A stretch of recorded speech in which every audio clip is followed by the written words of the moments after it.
साथियों, आप सभी का इस प्लेटफॉर्म पर स्वागत है।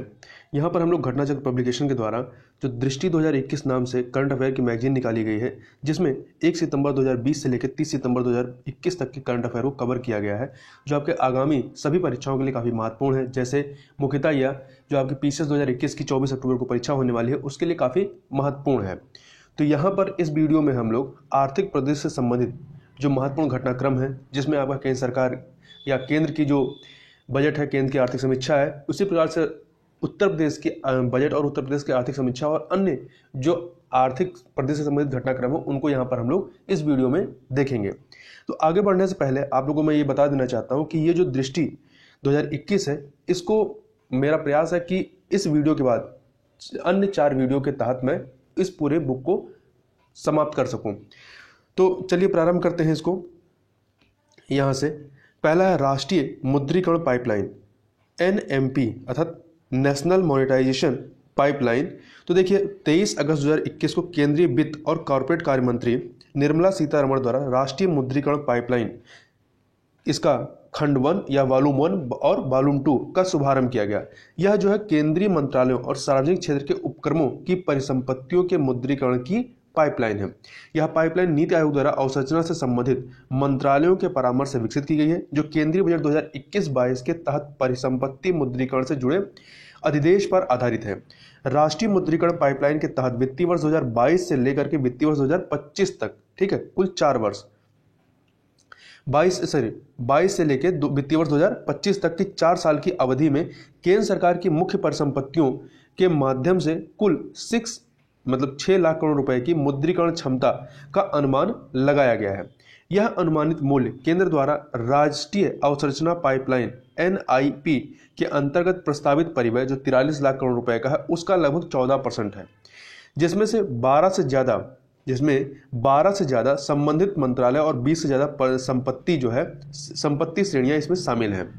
मूल्य के आधार पर वार्षिक चरण के अर्थ संदर्भ में 0.88 लाख करोड़ रुपए के अनुमानित मूल्य वाली 15% संपत्तियों को वित्त वर्ष 2021-22 में जारी करने की कल्पना की गई है।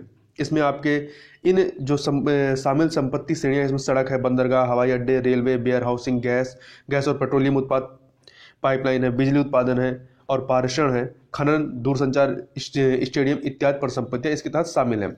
अब ये जो पाइपलाइन है, इस पाइपलाइन में कुल पाइपलाइन मूल्य में जो शीर्ष 5 क्षेत्रों की जो हिस्सेदारी है, उनको देख लें तो सबसे बड़ी हिस्सेदारी आपकी सड़क की है 27% की। उसके बाद दूसरे नंबर पे रेलवे है, तीसरे पे बिजली है, चौथे पे तेल और गैस पाइपलाइन है और 5वें पे दूरसंचार। तो पहला याद रखिएगा, सबसे बड़ी इसमें हिस्सेदारी इसकी है सड़क सेक्टर की है 27% की। आगे इसमें चलते हैं। यहाँ पे दिया गया है वित्तीय वर्ष 2022 से 25 के लिए क्षेत्रवार जो मुद्रीकरण पाइपलाइन है करोड़ रुपए में, उसको एक आंकड़ा यदि आप देखना चाहें तो देख सकते हैं कि ये समयावधि 2022 से 25 तक की है। और ये जो राष्ट्रीय मुद्रीकरण पाइपलाइन है, इसका बजट कितना है या इसमें जो फंड कितना आना है, 6 लाख करोड़ रुपए का। इसमें सबसे अधिक जो है आपका सड़क के माध्यम से लाया जाएगा, 1,60,200 करोड़ रुपए। इसी प्रकार से दूसरे पे रेलवे है, तीसरे पे बिजली है, बिजली पारेषण है और चौथे पे बिजली उत्पादन है और फिर आपका नेचुरल गैस पाइपलाइन है।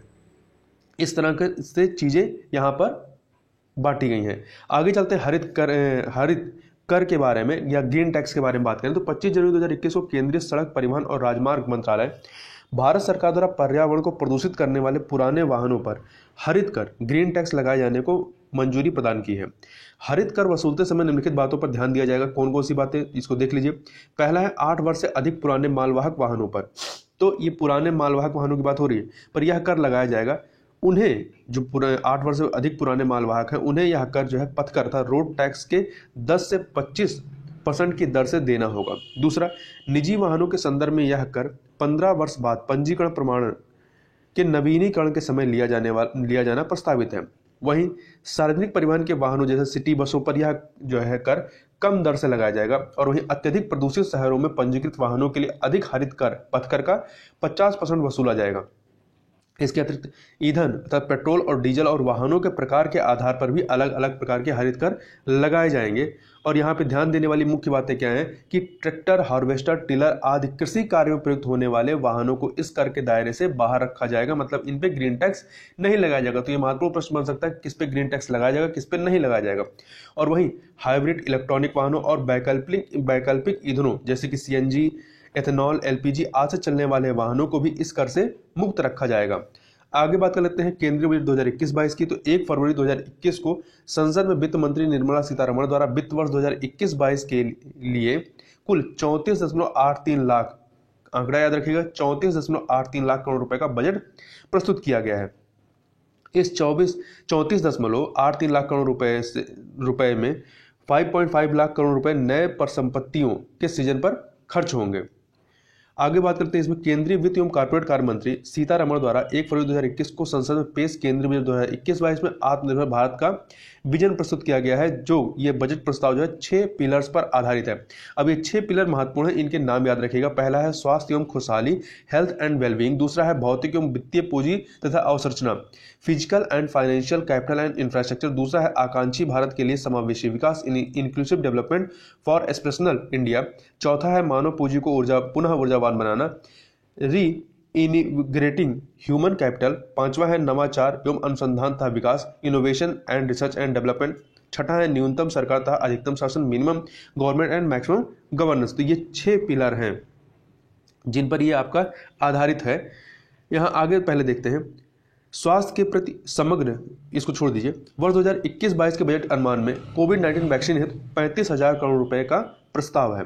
इस बजट में स्वास्थ्य सुविधाओं हेतु 2.23 लाख करोड़ रुपए खर्च करने की घोषणा की गई है, जो विगत वर्ष की तुलना में 137% जो है या प्रतिशत अधिक है।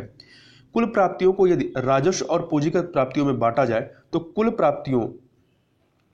प्राप्तियों में 51.3% हिस्सा राजस्व प्राप्ति का है, जबकि जो शेष है 48.66% ये पूंजीगत प्राप्तियां हैं। मतलब जो राजस्व प्राप्ति हो रही है, जो कुल प्राप्ति है, चाहे राजस्व और पूंजीगत प्राप्ति, इसमें से राजस्व प्राप्ति के रूप में 51.34% आ रहा है, जबकि पूंजीगत प्राप्तियों के रूप में कुल प्राप्तियों में 48.66% आ रहा है।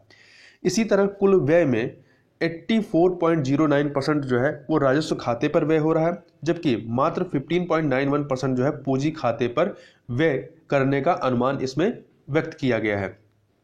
यहाँ पर कुछ आंकड़ों को याद रखेगा, जैसे कि 2021-22 में के बजट में जो अनुमान है, राजस्व घाटा कितना रहने का अनुमान है 5.1%, वहीं प्रभावी राजस्व घाटा कितना रहने का अनुमान है 4.1%, राजकोषीय घाटे का 6.8% रहने का और प्राथमिक घाटे का 3.1% रहने का अनुमान है। तो ये आंकड़े महत्वपूर्ण है कि राजस्व घाटा कितना अनुमानित है 5.1, प्रभावी राजस्व घाटा 4.1, राजकोषीय घाटा ये आपका 6.8 है और प्राथमिक घाटा 3.1% का है।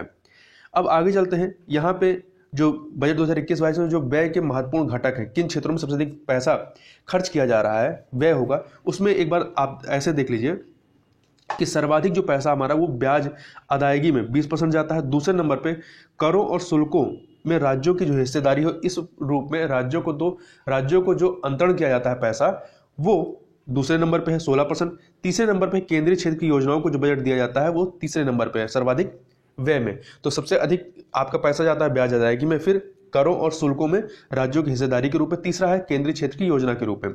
और वहीं प्राप्ति सबसे अधिक कहां से होती है, तो इसमें देखिए उधार और अन्य देवताओं से जो प्राप्तियां हो रही है वो 36% है। तो इस प्रकार से नंबर 1 पर यह है। फिर दूसरे पर वस्तु एवं सेवा कर जीएसटी से हमें दूसरे सबसे अधिक पैसा जो है प्राप्त हो रहा है। फिर आपका आयकर के रूप में तीसरे नंबर पर, चौथे पे है आपका निगम कर। ठीक है, आगे चलते हैं हम, आगे बात कर लेते हैं। देखिए वर्ष 2021-22 में करों जो टैक्सेस हैं से कुल 22.17 लाख करोड़ रुपए की प्राप्ति का अनुमान है।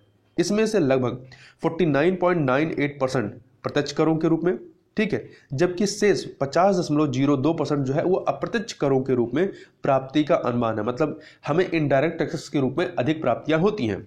यदि सकल करों को या जो सकल ग्रास टैक्सेस हैं इनको देश के सकल घरेलू उत्पाद जीडीपी के प्रतिशत के रूप में देखें तो यह जो है वर्ष 2021-22 के लिए जीडीपी का कितना होगा, जो ग्रास टैक्सेस है वो जीडीपी का 9.9% रहेगा।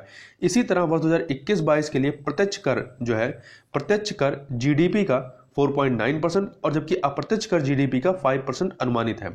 कर राजस्व में सर्वाधिक हिस्सा जो है वो, कर राजस्व की बात कर रहा है, टैक्स रेवेन्यू की, सारे रेवेन्यू की नहीं, टैक्स रेवेन्यू में सर्वाधिक हिस्सा जीएसटी का है। कितना है, 6.3 लाख करोड़ रुपए। इसके बाद दूसरे नंबर पे आपका इनकम टैक्स से आता है, तो सबसे अधिक जीएसटी से, फिर दूसरे नंबर पे इनकम टैक्स से, फिर तीसरे नंबर पे आपका निगम कर अर्थात कॉर्पोरेट टैक्स से पैसा आता है। करदाताओं के संदर्भ में 2 घोषणाएं की गई। पहली घोषणा यह रही है कि अब 75 वर्ष से अधिक उम्र के ऐसे बुजुर्ग सीनियर सिटीजन जो केवल पेंशन और जमा से होने वाली ब्याज आय पर निर्भर हैं, उन्हें इनकम टैक्स रिटर्न फाइलिंग या आईटीआर की जरूरत नहीं होगी। दूसरी घोषणा यह है कि गृह ऋण अर्थात होम लोन लेने वालों के लिए है। इसके तहत सस्ते मकान की खरीद है तो गृह ऋण के ब्याज भुगतान पर 1.5 लाख रुपए तक के अतिरिक्त कर कटौती टैक्स डिडक्शन को और 1 वर्ष बढ़ाने का प्रस्ताव किया गया है। अर्थात अब करदाता इस अतिरिक्त कर कटौती का लाभ 31 मार्च 2022 तक ले सकेंगे। आगे चलते हैं, आगे बात कर लेते हैं कि जो इनकम टैक्स है, इनकम टैक्स में क्या स्लैब में कुछ डिफरेंसेस हुए हैं, चेंजिंग हुए हैं। तो हाँ, कुछ जो चेंजिंग हुई उसको यहाँ पर हम लोग देखेंगे 2019-20 में क्या था और फिर 2021 में क्या रहा है। तो देखिए, जो 2.5 लाख तक की जो आपकी इनकम है उस पर कोई टैक्स नहीं है, ठीक है। पहले भी 0 था, अब भी 0 है। वहीं 2.5 लाख से 5 लाख तक की जो आपकी इनकम है इस पे पहले 5% था, अब भी 5% है। वहीं चेंजिंग कहाँ से हुई है, 5 लाख से 7.5 लाख वाली जो रेंज आती है यहाँ पर, तो 5 लाख से 7.5 लाख तक की इनकम है, यहाँ पे पहले 20% लगता था, अब 10% प्रस्तावित है। वहीं 7.5 लाख से 10 लाख तक पे पहले जो टैक्स 20% था, इसको 15% कर दिया गया। वहीं 10 लाख से 12.5 लाख तक की इनकम पर पहले 30% लगता था और वहीं इसको 20% कर दिया गया है। और 12.5 लाख से लेकर 15 लाख तक पे पहले 30% था, अब इसको 25% कर दिया गया। और वहीं 15 लाख से ऊपर की जो भी इनकम होगी उस पर 30% के रेट से आप पे टैक्स डिडक्शन होगा। आगे चलते हैं 2001 सेकेंड, आगे देखते हैं 2021-22 में कुल 3,69,898.88 करोड़ रुपए की सब्सिडी प्रस्तावित है। यह वर्ष 2020-21 के संशोधित अनुमान की तुलना में यह जो सब्सिडी है वो कितनी कम है, ये 42.98% कम है। मतलब जितनी सब्सिडी 2020-21 में दी गई थी उससे इस बार कम सब्सिडी दी गई, कितनी, 42.98%। वर्ष 2021-22 हेतु प्रस्तावित कुल सब्सिडी में खाद्य, उर्वरक, पेट्रोलियम तथा ब्याज भुगतान का योगदान जो इसको सब्सिडी दी जा रही है, ये टोटल सब्सिडी का 98.06% है, ठीक है, जो इन 4 सेक्टर में जा रहा है। भारत में कुल सब्सिडी का लगभग 65.65% अकेले खाद्य मद में व्यय होता है। मतलब खाद्य सब्सिडी के रूप में सबसे अधिक सब्सिडी दी जाती है। मदवार सब्सिडी में ये सेक्टर वाइज सब्सिडी देखें तो इसमें खाद्य सब्सिडी के बाद सबसे अधिक खाद्य सब्सिडी, उसके बाद यूरिया सब्सिडी आती है, फिर तीसरे नंबर पर पोषण आधारित सब्सिडी है और आपके चौथे नंबर पर किसानों के लघु अवधि ऋणों के ब्याज पर दी जाने वाली सब्सिडी आती है। और फिर आपका 5वें नंबर पे, पहले पे खाद्य सब्सिडी होगी, दूसरे पे यूरिया सब्सिडी, तीसरे पे पोषण आधारित सब्सिडी हो गई, चौथे पे किसानों के लिए सब्सिडी हो गई और 5वें नंबर पे एलपीजी सब्सिडी आती है। इनकी अधिकतम हिस्सेदारी वाली ये मदें हैं सब्सिडी में। आगे चलते हैं, आगे बात कर लेते हैं कि बजट 2021-22 में प्रमुख योजनाओं पर जो व्यय हुआ है वो भी हमें थोड़ा सा पता होना चाहिए कि किस पे कितना व्यय किया गया है। तो देखिए, सर्वाधिक जो पैसा आवंटित किया गया है वो मनरेगा के लिए किया गया है, कितना, 73,000 करोड़ रुपए। 2021-22 में सर्वाधिक जो बजट दिया गया है किसको दिया गया है, मनरेगा को दिया गया है 73,000 करोड़ रुपए। जबकि ये 2020-21 में देखें तो ये और भी अधिक था, 1,11,500 करोड़ रुपए था, तो उसके कंपेयर में कम है। परंतु इस बार के सबसे अधिक मदों में मनरेगा को अलॉट किया गया 73,000 करोड़ रुपए और वहीं प्रधानमंत्री किसान सम्मान निधि पीएम किसान को दूसरा सर्वाधिक बजट एलोकेट किया गया है 65,000 करोड़ का और इतना ही पहले मतलब 2020-21 में भी दिया गया था। वहीं तीसरे नंबर पे आप देखेंगे, तीसरे नंबर पे आपका है जल जीवन मिशन या राष्ट्रीय ग्रामीण पेयजल जो मिशन है, इसे ये तीसरे नंबर पे है। ये सर्वाधिक जो है बजट आवंटित किया गया है 50,011 करोड़ का, 50,011 करोड़ का। वहीं चौथे नंबर पे यदि आप देखेंगे तो चौथे नंबर पे राष्ट्रीय स्वास्थ्य मिशन है 37,130 करोड़, और 5वें नंबर पे राष्ट्रीय शिक्षा मिशन है 34,300 करोड़। तो ध्यान दीजिएगा, सबसे अधिक बजट दिया गया है मनरेगा को, फिर प्रधानमंत्री किसान सम्मान निधि या पीएम किसान को, फिर तीसरे नंबर पे जल जीवन मिशन या राष्ट्रीय ग्रामीण पेयजल मिशन को, चौथे पे है राष्ट्रीय स्वास्थ्य मिशन और 5वें पे है राष्ट्रीय शिक्षा मिशन। आगे चलते हैं हम लोग, आगे बात करते हैं पीएम आत्मनिर्भर स्वस्थ भारत योजना के बारे में। तो भारत को स्वस्थ बनाने हेतु बजट में पीएम आत्मनिर्भर स्वस्थ भारत योजना प्रारंभ करने की घोषणा की गई है। इस योजना हेतु अगले 6 वर्षों में, कितने वर्षों में, तो याद रखिएगा अगले 6 वर्षों में 64,180 करोड़ रुपए के परिव्यय की योजना है। और यह योजना राष्ट्रीय स्वास्थ्य मिशन से अलग होगी, मतलब ये उसके साथ सम्मिलित नहीं है। इसके अतिरिक्त केंद्रीय बजट में संपूरक पोषण कार्यक्रम तथा पोषण अभियान का विलय करके पोषण मिशन 2.0 प्रारंभ करने की घोषणा की गई है। जल जीवन मिशन शहरी की बात करें तो जल आपूर्ति के सर्वव्यापी कवरेज हेतु 2.87 लाख करोड़ रुपए परिव्यय के साथ अगले 5 वर्षों में जल जीवन मिशन शहरी प्रारंभ किया जाएगा। वहीं आगे चलते हैं हम लोग, एक सेकेंड, शहरी स्वच्छ भारत मिशन 2.0 की बात करें तो स्वच्छ भारत हेतु स्वच्छ भारत स्वस्थ भारत हेतु वर्ष 2021 से 26 अर्थात 5 वर्षों की अवधि के लिए 1,41,678 करोड़ रुपए 1,41,678 करोड़ रुपए के कुल वित्तीय आवंटन के साथ शहरी स्वच्छ भारत मिशन 2.0 को कार्यान्वित किया जाएगा। उत्पादन से जुड़ी प्रोत्साहन योजना, तो बजट में 13 सेक्टर्स या 13 क्षेत्रों के लिए उत्पादन से जुड़ी प्रोत्साहन योजना production linked initiative scheme PLI की घोषणा की गई है। इस योजना हेतु सरकार द्वारा अगले 5 वर्षों में लगभग 1.97 लाख करोड़ रुपए की प्रतिबद्धता व्यक्त की गई है, जिसकी शुरुआत वर्ष 2021-22 से होगी। अगला है मित्र योजना, वस्त्र उद्योग, ये आपका वस्त्र उद्योग से संबंधित है। तो वस्त्र उद्योग को वैश्विक स्तर पर प्रतिस्पर्धी बनाने, बड़े पैमाने पर निवेश आकर्षित करने और रोजगार सृजन को बढ़ावा देने हेतु PLI स्कीम के अलावा मेगा इन्वेस्टमेंट टेक्सटाइल पार्क्स, जिसे शॉर्ट में मित्र योजना कह सकते हैं, नामक योजना प्रारंभ की जाएगी। तो ध्यान रखिएगा, मित्र योजना किससे संबंधित है, वस्त्र उद्योग से संबंधित है। और 3 वर्षों की अवधि में 7 टेक्सटाइल पार्क स्थापित किए जाएंगे इसके तहत। अगला है विकास वित्त संस्थान डेवलपमेंट फाइनेंस इंस्टीट्यूट DFI के बारे में। तो अवसंरचना के वित्त पोषण हेतु दीर्घकालिक ऋण अपेक्षित है, जिसके तहत या जिसके लिए एक ऐसे वित्तीय संस्थान की आवश्यकता है जो बुनियादी ढांचागत सुविधाओं के वित्त पोषण हेतु एक प्रदाता, सुविधाजनक और उत्प्रेरक अर्थात प्रोवाइडर, इनेबलर एंड कैटलिस्ट संस्थान के रूप में भूमिका निभाए। इसी उद्देश्य की पूर्ति हेतु बजट में विकास वित्त संस्थान डेवलपमेंट फाइनेंस इंस्टीट्यूट DFI की स्थापना हेतु विधेयक लाए जाने की घोषणा की गई है। वहीं सड़क अवसंरचना की बात करें तो सड़क परिवहन एवं राजमार्ग मंत्रालय हेतु 1,18,101 लाख करोड़ रुपए का विस्तारित परिव्यय प्रदान किया गया है, जो अब तक का सर्वाधिक आवंटन है। रेलवे अवसंरचना की बात करें तो भारतीय रेलवे द्वारा भारत के लिए एक राष्ट्रीय रेल योजना 2030 national rail plan for India 2030 तैयार की गई, जिसका उद्देश्य वर्ष 2030 तक भविष्य के लिए तैयार रेलवे तंत्र सृजित करना है। वहीं नाबार्ड के अंतर्गत 5,000 करोड़ रुपए से एक माइक्रो इरिगेशन फंड स्थापित किया जाएगा। कितने का इसमें फंड है, 5,000 करोड़ रुपए का, तथा बजट प्रस्ताव है कि इसमें 5,000 करोड़ रुपए और डालकर इसको दुगना किया जाए, मतलब इसे 10,000 करोड़ रुपए कर दिया जाए। सीवीड उत्पादन को बढ़ावा देने हेतु तमिलनाडु में एक मल्टीपर्पज सीवीड पार्क की स्थापना किए जाने का प्रस्ताव है, तथा आगामी जनगणना भारतीय इतिहास में पहली डिजिटल जनगणना होगी।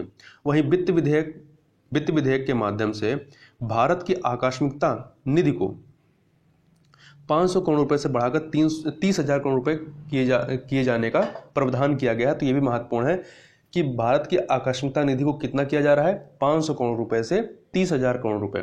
अब आर्थिक समीक्षा को यहाँ पे देख लें, तो आर्थिक समीक्षा को देखने से पहले कुछ और आंकड़ों यहाँ पहले देख लेते हैं। देखिए, सकल मूल्यवर्धन GBA में क्षेत्रवार हिस्सेदारी इसको नहीं देखना, यहाँ पर सकल घरेलू बचत ग्रास डोमेस्टिक सेविंग्स। तो यहाँ पर बस आपको इतना याद रखना है कि ये जो सकल घरेलू बचत है इसमें हिस्सेदारी सबसे अधिक किसकी है, तो सर्वाधिक जो इसमें बचत होती है वो घरेलू क्षेत्र की है, फिर दूसरे नंबर पर निजी निगम क्षेत्र की होती है, फिर तीसरे पे सार्वजनिक क्षेत्र, क्योंकि ये जो दोनों आंकड़े 2017-18 और 18-19 दोनों में आप देखेंगे तो घरेलू क्षेत्र का नंबर 1 है, दूसरे पे निजी निगम क्षेत्र है और तीसरे पे आपका सार्वजनिक क्षेत्र है।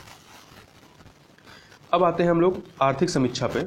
आर्थिक समीक्षा आपका 2020-21 वित्तीय वर्ष 2020-21 की आर्थिक समीक्षा को केंद्रीय वित्त मंत्री निर्मला सीतारमण ने 29 जनवरी 2021 को संसद में प्रस्तुत किया।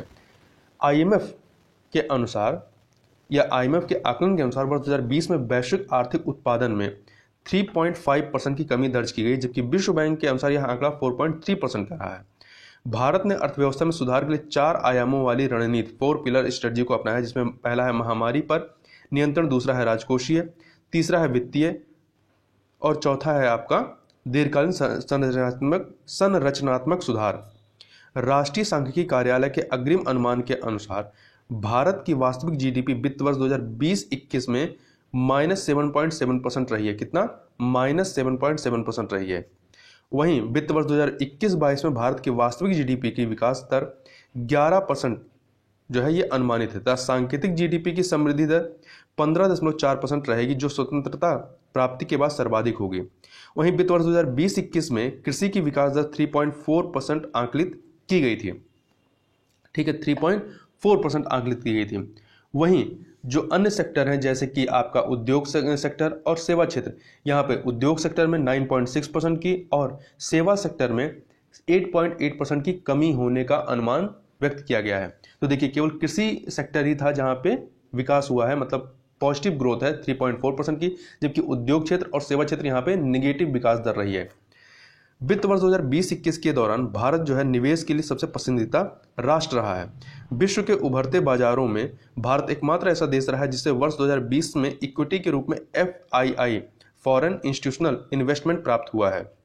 अक्टूबर 2010 के बाद ऐसा पहली बार हुआ जब सेंसेक्स और निफ्टी ने भारत की बाजार पूंजी मार्केट कैप एवं जीडीपी अनुपात के 100% को पार कर लिया है।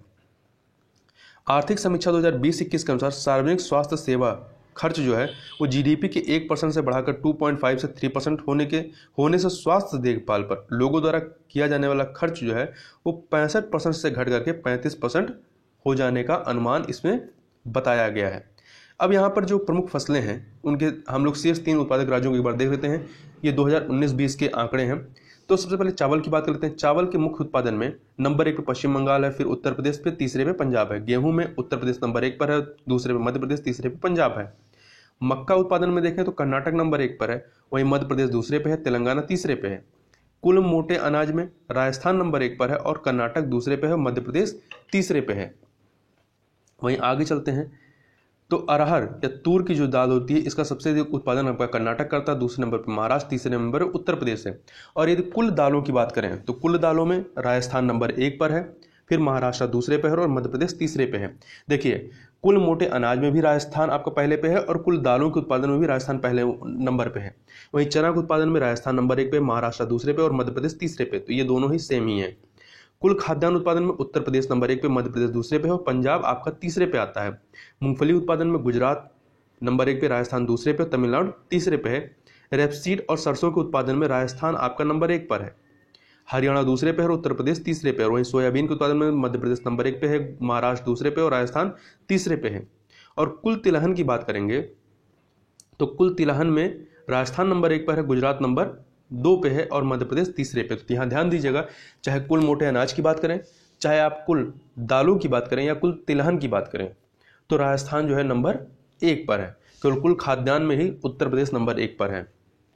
वहीं गन्ना के उत्पादन में आप देखेंगे तो उत्तर प्रदेश नंबर 1 पे है, महाराष्ट्र दूसरे पे है, कर्नाटक तीसरे पे है। और कपास के उत्पादन में गुजरात नंबर 1 पे, तेलंगाना दूसरे पे, महाराष्ट्र तीसरे पे है। और जूट और मेस्ता के उत्पादन में पश्चिम बंगाल नंबर 1 पे, बिहार दूसरे पे और असम तीसरे स्थान पर है।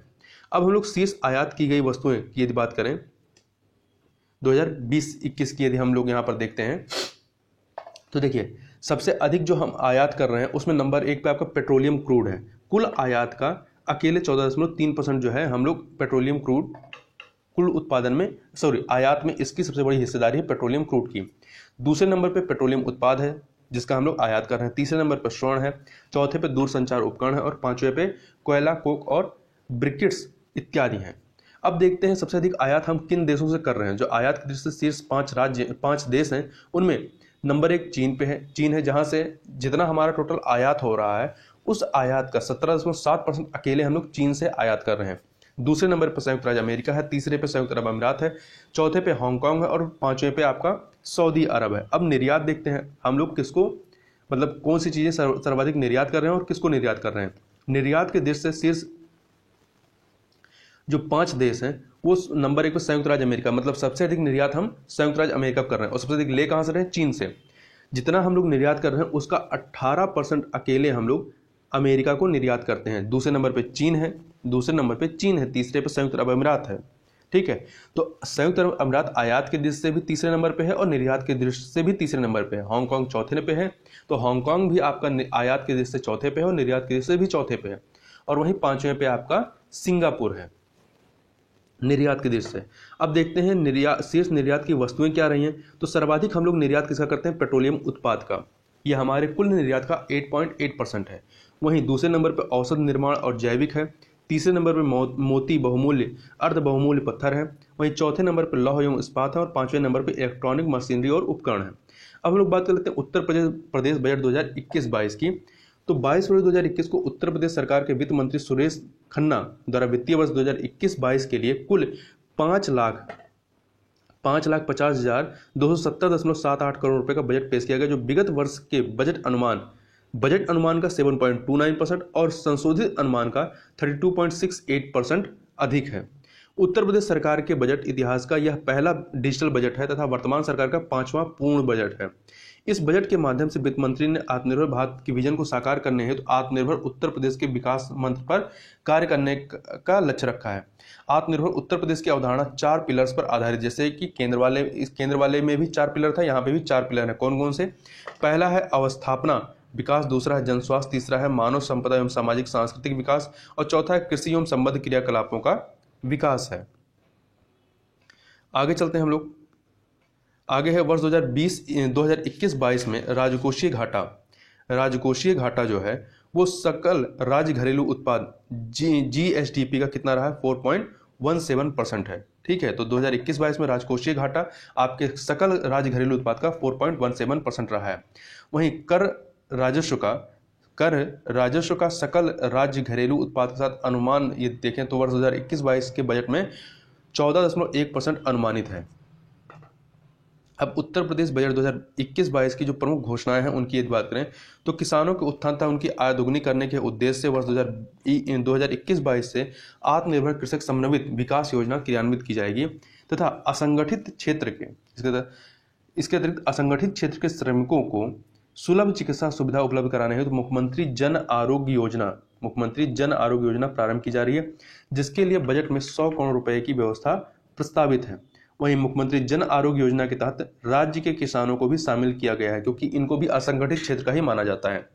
पूर्व में संचालित पोषण कार्यक्रम के साथ साथ मुख्यमंत्री सक्षम सुपोषण योजना का क्रियान्वयन वित्तीय वर्ष 2021-22 में या 21-22 से किया जाएगा। ग्रामीण अंचलों में महिला दुग्ध उत्पादकों के स्वयं सहायता समूहों की आजीविका में वृद्धि एवं संवर्धन हेतु वित्तीय वर्ष 2021-22 से महिला सामर्थ्य योजना क्रियान्वित की जाएगी, जिस हेतु बजट में 200 करोड़ रुपए आवंटित किए गए हैं। वहीं आगे चलते हैं, एक सेकंड आगे हम लोग बात करते हैं प्रदेश सरकार द्वारा वर्ष 2021-22 के लिए बजट का केंद्र बिंदु समग्र एवं समावेशी विकास द्वारा विभिन्न वर्गों का स्वावलंबन से सशक्तिकरण है 2021-22 का। वहीं यदि आप देखें इससे पहले 2020-21 का जो केंद्रीय बिंदु था वो क्या था, युवाओं की शिक्षा, कौशल संवर्धन, रोजगार, मूलभूत अवस्थापना तथा त्वरित न्याय। जबकि उससे पहले 2019-20 के बजट का केंद्रीय बिंदु महिलाओं का सशक्तिकरण था, 18-19 का औद्योगिक विकास था और 17-18 का किसान थे। इसी प्रकार से 2021-22 का जो है स्वावलंबन से सशक्तिकरण है, ये महत्वपूर्ण है। प्रधानमंत्री किसान ऊर्जा सुरक्षा एवं उत्थान महाअभियान योजना के तहत कृषि कार्य हेतु सोलर पंपों को स्थापित कराया जा रहा है और 2021-22 में 15,000 सोलर पंपों को स्थापित कराए जाने का लक्ष्य है। वहीं लॉकडाउन के फलस्वरूप विभिन्न प्रदेशों से वापस आए राज्य के श्रमिकों व कामगारों को रोजगार व स्वरोजगार उपलब्ध कराने के उद्देश्य से मुख्यमंत्री प्रवासी श्रमिक उद्यमिता विकास योजना की घोषणा की गई है। ठीक है, एक सेकेंड आगे चलते हैं, इसी में थोड़ा सा देखते हैं। साथ ही कामगारों या श्रमिकों की सामाजिक एवं आर्थिक सुरक्षा तथा सर्वांगीण विकास हेतु उत्तर प्रदेश कामगार एवं श्रमिक सेवा योजना एवं रोजगार आयोग का गठन किया गया है। या आगे बढ़ने से पहले थोड़ा सा हम लोग बात कर लेते हैं मुख्यमंत्री सड़क दुर्घटना कल्याण योजना के प्रमुख प्रावधानों के बारे में। तो इस योजना के अंतर्गत 5 लाख रुपए की आर्थिक सहायता दी जाती है। 2021-22 के बजट में योजना का आच्छादन बढ़ाते हुए उन व्यक्तियों को भी पात्रता की श्रेणी में रखा गया है जो खातेदार एवं सह खातेदार किसानों के परिवारों के कमाऊ सदस्य हों, साथ ही साथ ऐसे भूमिहीन व्यक्ति जो पट्टे से प्राप्त भूमि पर कटाई अथवा खेती करते हो। इस योजना हेतु बजट में 600 करोड़ रुपए का प्रावधान किया गया है। अब आगे चलते हैं, हम लोग आगे बात करते हैं। माननीय अटल बिहारी वाजपेयी चिकित्सा विश्वविद्यालय लखनऊ की स्थापना हेतु 100 करोड़ रुपए की व्यवस्था की गई है। इसके अलावा डायबिटिक रेटिनोपैथी उपचार केंद्र की स्थापना लखनऊ के KGMU में तथा प्रयागराज के राजकीय मेडिकल कॉलेज तथा मेरठ में की जाएगी। 3 जिलों में की जाएगी, लखनऊ, प्रयागराज और मेरठ। जनपद अयोध्या में निर्माणाधीन एयरपोर्ट का नाम मर्यादा पुरुषोत्तम श्री राम हवाई अड्डा अयोध्या होगा। कुशीनगर एयरपोर्ट को केंद्र सरकार द्वारा अंतर्राष्ट्रीय एयरपोर्ट घोषित किया गया। इस प्रकार राज्य में शीघ्र ही 4 अंतर्राष्ट्रीय एयरपोर्ट होंगे, लखनऊ, बनारस, कुशीनगर और गौतम बुद्ध नगर में। आगे थोड़ा सा बढ़ने से पहले हम लोग आत्मनिर्भर कृषक समन्वित विकास योजना के बारे में, इसके जो प्रमुख उद्देश्य हैं इसको थोड़ा सा देख लेते हैं। इस योजना का उद्देश्य किसानों का उत्थान तथा उनकी आय को दोगुना करना। वित्तीय वर्ष 2021-22 से योजना का क्रियान्वयन किया जाएगा। इसके प्रमुख जो घटक हैं, इसके तहत राज्य के प्रत्येक एग्रो क्लाइमेटिक जोन में अत्यधिक उत्पादकता वाली फसलों का चिन्हीकरण। दूसरा, उत्पादकता कृषि हेतु नवीन तकनीकों एवं निवेश को बढ़ावा देना। तीसरा है चयनित उत्पादों का मूल्य संवर्धन। चौथा है विपणन हेतु बाजार तैयार किया जाना तथा 5वां है ब्लॉक स्तर पर कृषक उत्पादक संगठनों की स्थापना। और इस योजना हेतु बजट में 100 करोड़ रुपए की व्यवस्था प्रस्तावित है। आगे हम लोग चलते हैं, आगे बात करते हैं राज्य की पिपराई चीनी मिल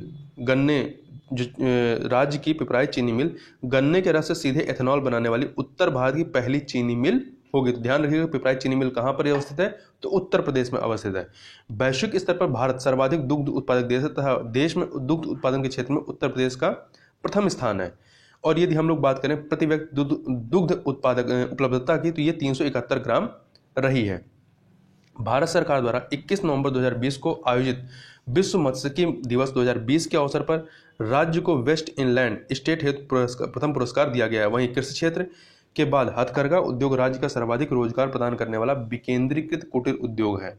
ठीक है, कुटीर उद्योग है। उत्तर प्रदेश गौरव सम्मान की बात करें तो यह भी महत्वपूर्ण है। राज्य में ख्याति लब्ध साहित्यकारों एवं कलाकारों हेतु जो अन्य किसी पुरस्कार से सम्मानित न हो सके, प्रत्येक वर्ष अधिकतम 5 व्यक्तियों को सम्मानित किया जाएगा। तो ये प्रावधान याद रखिएगा, ऐसे कलाकार जिनको अन्य कोई पुरस्कार ना मिला गया हो, उससे सम्मानित ना किया गया हो। और दूसरी चीज कि प्रत्येक वर्ष अधिकतम 5 व्यक्तियों को और प्रत्येक सम्मानित व्यक्ति को 11 लाख रुपए की सम्मान राशि प्रदान की जाएगी। उत्तर प्रदेश इलेक्ट्रॉनिक्स विनिर्माण नीति 2017 में ग्रेटर नोएडा तथा यमुना एक्सप्रेसवे क्षेत्र, 3 क्षेत्र हैं, नोएडा, ग्रेटर नोएडा तथा यमुना एक्सप्रेसवे क्षेत्र को इलेक्ट्रॉनिक मैन्युफैक्चरिंग जोन घोषित किया गया, जिसके तहत 5 वर्षों में 20,000 करोड़ रुपए के निवेश लक्ष्य को 3 वर्ष में ही अर्जित कर लिया गया है। यहां आगे थोड़ा सा देखते हैं। देखिए, उपरोक्त नीति मतलब ये जो आपकी उत्तर प्रदेश इलेक्ट्रॉनिक्स विनिर्माण नीति 2017 थी, इस नीति की अपूर्व सफलता को देखते हुए नई उत्तर प्रदेश इलेक्ट्रॉनिक्स विनिर्माण नीति 2020 प्रख्यापित की गई है। इसके अतिरिक्त लखनऊ में PPP मॉडल पर अत्याधुनिक सूचना प्रौद्योगिकी कॉम्प्लेक्स का निर्माण प्रस्तावित है, जिसमें देश का सबसे बड़ा इनक्यूबेशन सेंटर बनाया जाना प्रस्तावित है। यहाँ पर आगे बढ़ने से पहले एक चीज़ और देख लें, ये जो सकल राज्य घरेलू उत्पाद के प्रतिशत के रूप में संकेतक है, इसमें आपके लिए जो महत्वपूर्ण है 2020-21 के लिए कि राजकोषीय घाटा कितना है, कितना अनुमानित है, 2.97%, 2.97%, ये याद रखिएगा। आगे चलते हैं, उत्तर प्रदेश आर्थिक समीक्षा 2020-21 की बात कर लेते हैं। तो अर्थ एवं संख्या प्रभाग उत्तर प्रदेश द्वारा वर्ष 2019-20 से जारी त्वरित अनुमानों के अनुसार वर्ष 2019-20 में स्थिर मूल्यों पर, स्थिर बेस ईयर क्या है 2011-12, एवं प्रचलित कीमतों पर सकल राज्य घरेलू उत्पाद, यदि स्थिर कीमतों पर देखें तो सकल राज्य घरेलू उत्पाद की वृद्धि दर जो है वो 3.8% है, जबकि चालू या प्रचलित कीमतों पर ये 6.5% दर्ज की गई है। वहीं यदि क्षेत्रवार वृद्धि देखें जीएसबीए में योगदान, तो सर्वाधिक योगदान किसका है? सर्वाधिक योगदान आप देखेंगे तृतीय क्षेत्र का है, फिर दूसरे नंबर द्वितीय क्षेत्र है और फिर प्राथमिक क्षेत्र है। परंतु 2011-12 के आधार कीमतों पर यदि देखें, आधार कीमतों अर्थात स्थिर कीमतों पर वृद्धि देखें तो प्राथमिक सेक्टर में 1.9% की वृद्धि दर रही है, 1.9% की, और वहीं द्वितीयक में निगेटिव है, -0.5 है, और तृतीयक में यह कितना है? 7.7। मतलब इन तीनों में सर्वाधिक जो वृद्धि हुई है वो तृतीयक क्षेत्र अर्थात जो सेवा सेक्टर होता है इसमें, दूसरे नंबर पर प्राथमिक है, फिर तीसरे पे द्वितीयक है। इसी प्रकार से प्रचलित कीमतों पर भी आप देखेंगे तो सर्वाधिक तृतीयक सेक्टर में है, फिर प्राथमिक में, फिर आपका द्वितीयक आता है।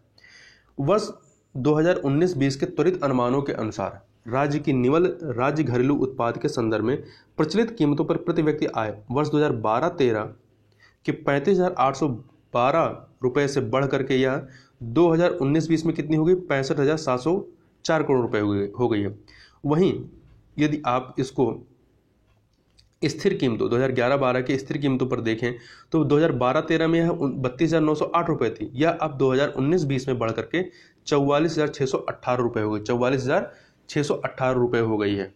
वर्ष 2018-19 के वास्तविक आंकड़ों के अनुसार राज्य के राजस्व आय में राज्य के कर एवं करेत्तर राजस्व का जो अंश है वो 45.53% है, जबकि 54.47% जो है ये केंद्र सरकार से अंतरण के माध्यम से राज्य को प्राप्त होता है। मतलब केंद्र सरकार से अंतरण के माध्यम से अधिक राजस्व हमें प्राप्त होता है अर्थात प्रदेश को।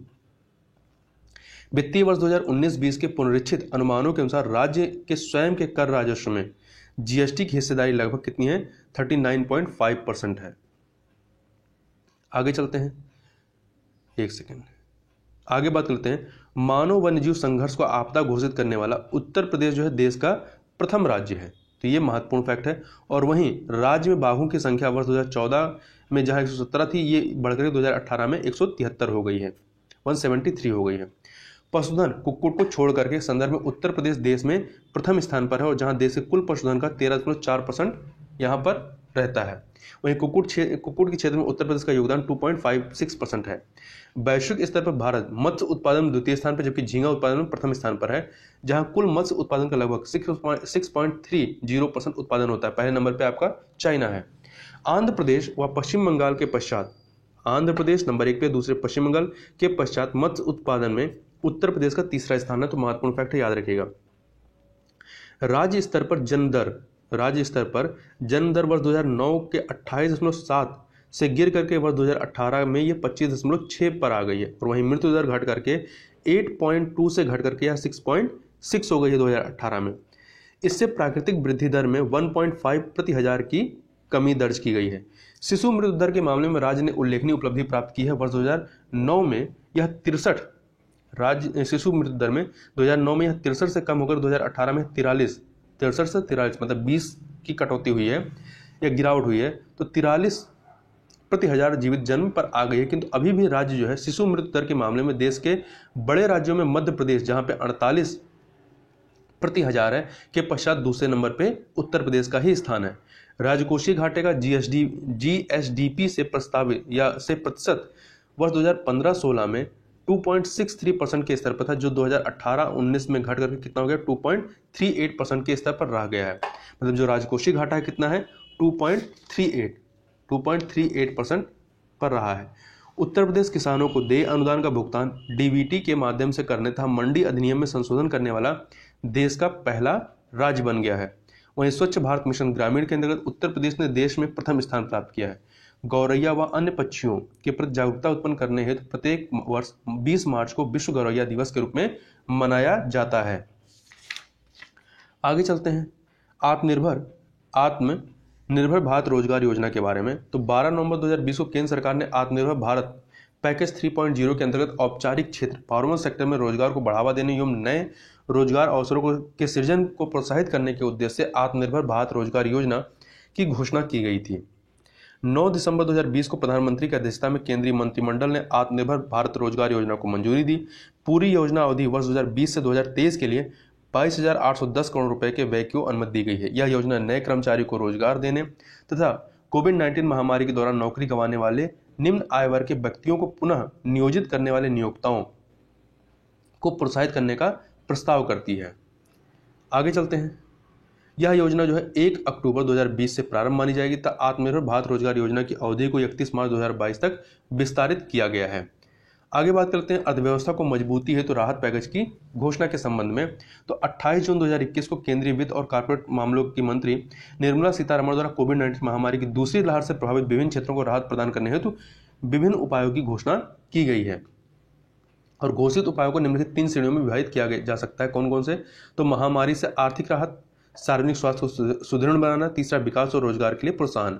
तो ये कुल 6,28,993 करोड़ रुपए के राहत पैकेज के तहत 17 उपायों की घोषणा की गई है। कोविड प्रभावित क्षेत्रों के लिए 1.1 लाख करोड़ रुपए, जिसमें से 50,000 करोड़ रुपए स्वास्थ्य क्षेत्र के लिए और 60,000 करोड़ रुपए अन्य क्षेत्रों के लिए। तो ये 1.1 लाख करोड़ रुपए की नई ऋण गारंटी योजना घोषित की गई है। आत्मनिर्भर भारत पैकेज के एक हिस्से के रूप में शामिल आपातकालीन क्रेडिट लाइन गारंटी योजना के लिए अतिरिक्त 1.5 लाख करोड़ रुपए दिए गए हैं। राष्ट्रीय निर्यात बीमा खाता NEIA national export insurance account के माध्यम से परियोजना निर्यात हेतु 33,000 करोड़ रुपए तथा निर्यात बीमा कवर के लिए 88,000 करोड़ रुपए के प्रोत्साहन पैकेज की घोषणा की गई है। अब हम लोग प्रमुख नीतिगत दस्तावेज घटनाक्रमों की बात कर लेते हैं। तो वित्तीय समावेशन सूचकांक के बारे में बात करें तो 17 अगस्त 2021 को भारतीय रिजर्व बैंक द्वारा राष्ट्रीय स्तर पर वित्तीय समावेशन को मापने के लिए अपनी तरह के पहले समग्र वित्तीय समावेशन सूचकांक की शुरुआत की गई है। ध्यान रखिएगा, वित्तीय समावेशन सूचकांक की शुरुआत किसने की है? तो RBI ने की है। और इस सूचकांक के अनुसार मार्च 2021 को समाप्त हुए वित्तीय वर्ष के लिए वार्षिक वित्तीय सूचकांक कितना रहा है? 53.9 रहा है। देखिए, यह सूचकांक जो है वित्तीय समावेशन के विभिन्न पहलुओं से संबंधित है। संबंधित सूचकांकों को 0 से 100 के बीच अंक प्रदान करता है। 0 का मतलब पूर्ण वित्तीय अपवर्जन तथा 100 का मतलब पूर्ण वित्तीय समावेशन है। इसके लिए 3 व्यापक मानदंड निर्धारित किए गए, जिनके भारांश या वेटेज जो है अलग अलग है। जैसे पहुंच के एक्सेस के लिए 35% भारांश है, उपयोग यूजेज के लिए 45% भारांश है और गुणवत्ता के लिए 20% भारांश है। तो इस प्रकार से उपयोग के लिए सर्वाधिक भारांश है 45%। RBI का अधिशेष हस्तांतरण की बात करें तो मई 2021 में रिजर्व बैंक ऑफ इंडिया द्वारा केंद्र सरकार को 99,122 करोड़ रुपए 31 मार्च 2021 को समाप्त हुए 9 माह की अवधि के लिए। तो इतना आपका 99,122 करोड़ रुपए की अधिशेष राशि का हस्तांतरण जो है करने का निर्णय लिया गया है। आकस्मिक जोखिम बफर को 5.5% पर बनाए रखने का निर्णय लिया गया है। उल्लेखनीय कि वर्तमान में भारतीय रिजर्व बैंक ने अपना लेखा वर्ष अकाउंटिंग ईयर जो है अप्रैल मार्च कर लिया है, जबकि पहले क्या था? जुलाई जून था। तो ये महत्वपूर्ण है, इसको याद रखिएगा। आगे चलते हैं अकाउंट एग्रीगेटर नेटवर्क के बारे में। तो सितंबर 2021 में देश में वित्तीय डेटा साझा प्रणाली financial data sharing system account aggregator network का अनावरण किया गया है, जो निवेश और ऋण के क्षेत्र में क्रांति ला सकता है। तो अकाउंट एग्रीगेटर नेटवर्क क्या है? ये वित्तीय डेटा साझा प्रणाली है। इस नेटवर्क के माध्यम से लाखों उपभोक्ताओं को अपने वित्तीय रिकॉर्ड पर आसान पहुंच और नियंत्रण मिल सकता है। साथ ही ऋण प्रदाता तथा फिनटेक कंपनियों के लिए ग्राहकों की संभावित संख्या में अधिक विस्तार भी हो सकता है। यह कदम भारत में ओपन बैंकिंग की व्यवस्था शुरू करने की दिशा में पहला कदम है तथा यह प्रणाली ऋण और धन प्रबंधन को बहुत तेज और किफायती बना सकती है। आगे बात कर लेते हैं। इसी के तहत जो अन्य प्रावधान है कि व्यक्ति की सहमति के बिना डेटा को साझा नहीं किया जा सकता है। इस आपके अकाउंट एग्रीगेटर नेटवर्क में अकाउंट एग्रीगेटर किसी ग्राहक के डेटा को पढ़ नहीं सकता, साथ ही वह डेटा को पुनर्विक्रय भी नहीं कर सकता है। साथ ही अकाउंट एग्रीगेटर नए ग्राहकों को यह सुविधा भी देता है कि वह चयन के आधार पर डेटा को साझा करें। ग्राहक साझा किए गए डेटा को वापस भी ले सकता है। अकाउंट एग्रीगेटर ग्राहकों के ऊपर जिम्मेदार होते हैं, जिन्हें RBI द्वारा विनियमित किया जाता है और जो डिजिटल रूप से हस्ताक्षरित एवं कोड भाषा का इस्तेमाल करते हुए डेटा साझा करते हैं। मौद्रिक नीति वक्तव्य 2021-22 की बात करते हैं तो 6 अगस्त 2021 को मौद्रिक रिजर्व बैंक के गवर्नर शक्तिकांत दास की अध्यक्षता वाली मौद्रिक नीति समिति द्वारा द्वैमासिक मौद्रिक नीति वक्तव्य 2021-22 जारी की गई। समिति द्वारा जारी इस मौद्रिक नीति वक्तव्य में चलनिधि समायोजन सुविधा LAF के तहत नीतिगत दरों में कोई परिवर्तन न करते हुए इसे पूर्व के स्तर 4% पर ही बनाए रखने का निर्णय लिया गया है। देखिए, मौद्रिक नीति समिति द्वारा जो नारी द्वारा जारी नीतिगत जो दरें हैं, ये 3 प्रकार के आरक्षित अनुपात की नीतिगत दरें और उधार जमा दरें। तो आरक्षित अनुपात में आपका CRR 4%, SLR 18% और वहीं उधार जमा दरों में आधार दर 7.3 से 8.8% और बचत जमा दर 2.7 से 3% तक। नीतिगत दरों की बात करें तो आपकी इसमें रेपो दर 4%, रिवर्स रेपो दर 3.35, बैंक दर 4.25 और MSF दर जो है 4.25% रखा गया है। लखनऊ नगर निगम बॉन्ड्स BSE में सूचीबद्ध हुआ है। तो लखनऊ नगर निगम द्वारा जारी किए गए 200 करोड़ रुपए मूल्य वाले नगर निगम बॉन्ड्स को बॉम्बे स्टॉक एक्सचेंज में 2 सितंबर 2020 को सूचीबद्ध किया गया है। यह मतलब लखनऊ नगर निगम बॉन्ड जारी करने वाला देश का 9वां शहर है। ठीक है, ध्यान रखिए, पहला नहीं है, 9वां शहर है और उत्तर प्रदेश का पहला है। उत्तर प्रदेश का पहला है। अन्य जो 8 शहर है कौन से? बेंगलुरु, अहमदाबाद, लुधियाना, नासिक, इंदौर, नागपुर, मदुरई तथा विशाखापत्तनम। आगे चलते हैं हम लोग, आगे बात कर लेते हैं। एक सेकंड, 2 सितंबर, इसको छोड़ दीजिए। अमृत योजना प्रारंभ होने के बाद उत्तर भारत तथा उत्तर प्रदेश से जारी होने वाला यह पहला नगर निगम बॉन्ड है। आगे चलते हैं। लखनऊ नगर निगम के बॉन्ड इशू को इंडिया रेटिंग्स ने AA और ब्रिक वर्क रेटिंग्स ने AACE रेटिंग दी है। अगला है RBI 10 लाख ट्विटर फॉलोअर्स वाला विश्व का पहला मौद्रिक प्राधिकरण हो गया है। तो बस इतना ही इसमें याद रखिएगा कि कौन है। RBI reserve bank of India है, मतलब सब नंबर 1 पर है, पहला मौद्रिक प्राधिकरण बन गया है जो 10 लाख ट्विटर फॉलोअर्स रखता है।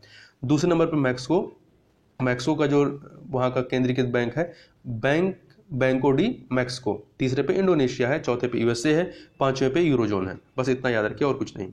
अगला भारत का पहला सोशल इम्पैक्ट बॉन्ड।